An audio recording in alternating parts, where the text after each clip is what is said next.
This is one of the best shoulder exercises you can do for your rotator cuff health and shoulder strength in general. It has existed in martial arts for thousands of years. I've been doing it for 10 years myself. We're going to get stuck in on how to do this movement and how you can safely load it over time. First off, you want to grab yourself a water bottle so that we can learn the movement. So Jenny's going to start off, first of all, there's two different variations of this movement. So she's starting off with the lids pointing away from herself. Then one, she rotates a little bit with the arm and she pours the water over the opposite side shoulder. So she's using her right arm right now. She's pouring the water over her left side shoulder. Then she goes around the back of the head. So that's two.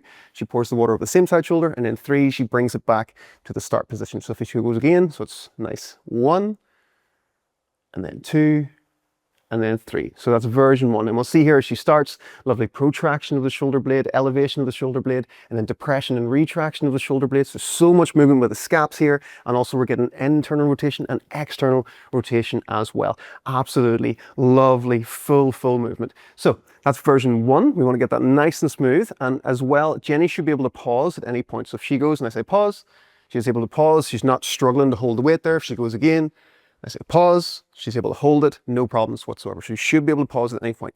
Version two, we do starting off the exact same way. So the lid is pointed away from ourselves. We rotate the arm inwards and then we pour the water over the same side shoulder. So she's on the right arm, she pours it over the right shoulder.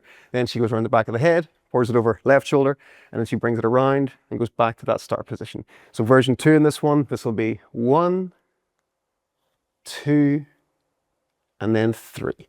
And again, we're getting all that lovely arm and scap movement in. And again, able to pause at any point. So you want to be able to do this movement for 3 sets of 10, each variation on each arm before progressing the weight.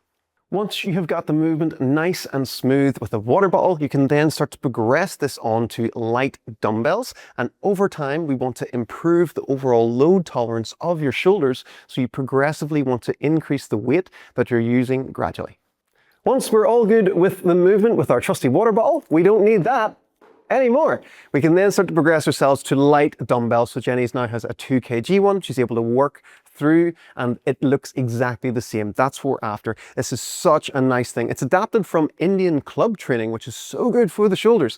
So you want to make sure you're doing your 10 on each variation on each arm. Once you got the hang of that and the weight then feels okay, over the period of a month, you could then progress it ever so slightly. So now Jenny's using a 5 kg, a little bit heavier. So Jenny's been doing this for years, just like myself. She's well used to this movement. You're able to build that up. And then over time as well, we're still able to make sure that we're able to pause at any point.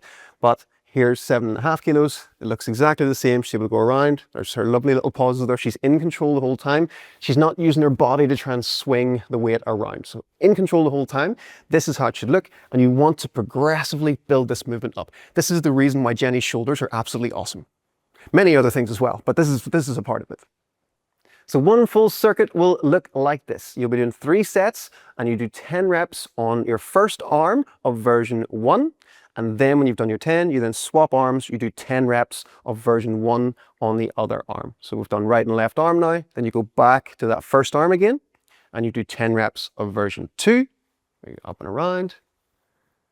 You finished your 10 reps there. You then go back to that final arm and do 10 reps on that one.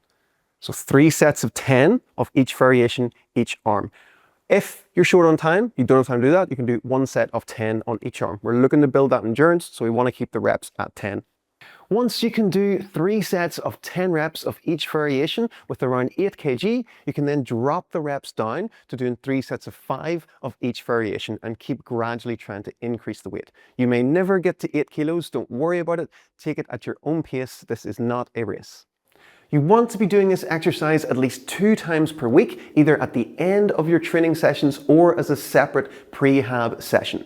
Whenever I was rehabbing my own shoulder issues, I did do it every night as part of an overall mobility routine, so it is absolutely safe. If you do want to do it more often, just be really sensible with the weight that you're using. The dumbbell shoulder rotation is a phenomenal movement to add to your overall strength training, and when you can go a little bit heavier with it as well, it starts to help you to build awesome muscle too.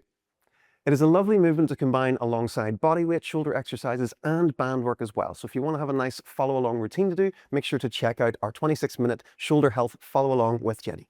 If you're having long-term or recurring shoulder issues, the order that you work on things is extremely important. You need to work on the upper back first, then the neck, and then the shoulders. So if this sounds like something that you need to focus on, then make sure to check out our course, Shoulder and Posture Fix, from tomorrison.uk.